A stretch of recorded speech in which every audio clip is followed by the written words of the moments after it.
প্রতি মিনিটের জন্য সংসদ চলাকালীন সময় 1,76,000 টাকা খরচ হয় প্রতি মিনিটে। তাহলে 5 ঘন্টা যদি একদিন সেশন চলে, কত টাকা এখানে ব্যয় হচ্ছে।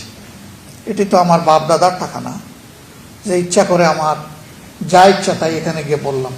আমরা সুনির্দিষ্টভাবে একটা টাস্ক ফোর্স, সংসদীয় টাস্ক ফোর্স গঠন করার প্রস্তাব দিয়েছি। এখন পর্যন্ত সরকারের পক্ষ থেকে তার কোনো প্রতিক্রিয়া বা সিদ্ধান্ত আমরা জানতে পারি। আমরা মনে করি যে এই ফর্মের একটা বডি যদি গঠন করা হয়, তাহলে প্রবাসীরা উপকৃত হওয়ার মানে হচ্ছে দেশ উপকৃত।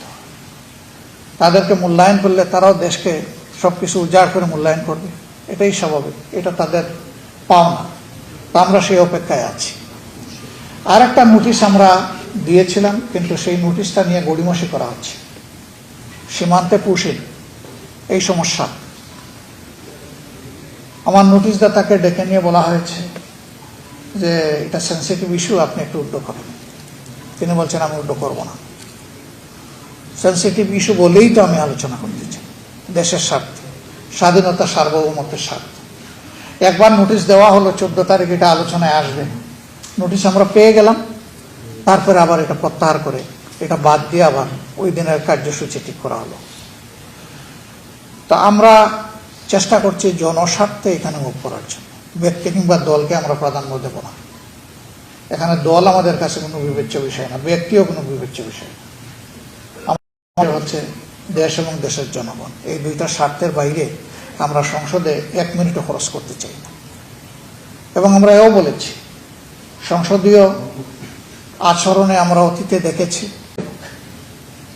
কথাবার্তা বলে, আচার আচরণ করে জনগণের সম্পদ নষ্ট হয়। আপনারা জানেন, প্রতি মিনিটের জন্য সংসদ চলাকালীন সময় 1,76,000 টাকা খরচ হয় প্রতি মিনিটে। তাহলে 5 ঘন্টা যদি একদিন সেশন চলে, কত টাকা এখানে ব্যয় হচ্ছে। এটি তো আমার বাপ দাদার টাকা না, যে ইচ্ছা করে আমার যা ইচ্ছা তাই এখানে গিয়ে বললাম, যার সাথে জনগণের কোনো কিছু সমস্যার সমাধান নাই বা মিল নাই।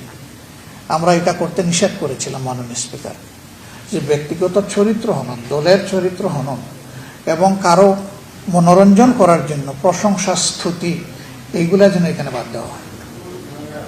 এখানে কারো প্রশংসা করতে আমরা আসি নাই, আমরা এসেছি জনগণের পক্ষে কথা বলতে। সেই জনগণের পক্ষের কথা বলাটা যেন এখানে হয়। সরকারি দলও বলুক, বিরোধী দলও বলুক, তারপরে জাজ হচ্ছে এই দেশের জনগণ, তারা বিচার করবে কোনটা বেশি জাস্টিফাইড। যেটা বেশি জাস্টিফাইড সেটাকেই তারা সমর্থন করবে, এটাই স্বাভাবিক। সংসদীয় রাজনীতিতে সকল কর্মকাণ্ডের কেন্দ্রবিন্দু হওয়া উচিত সংসদ। বর্তমানে প্রতি বছরের সবচেয়ে গুরুত্বপূর্ণ সেশন যেটাকে বলা হয়ে থাকে, বাজেট সেশন চলছে। ইতিমধ্যে বাজেট উপস্থাপন হয়েছে 11 তারিখে। আগামী 29 বা 30 তারিখ পর্যন্ত একটা কনক্লুশনে যাবে, তারপরে অধিবেশন কন্টিনিউ করবে 10 তারিখ পর্যন্ত।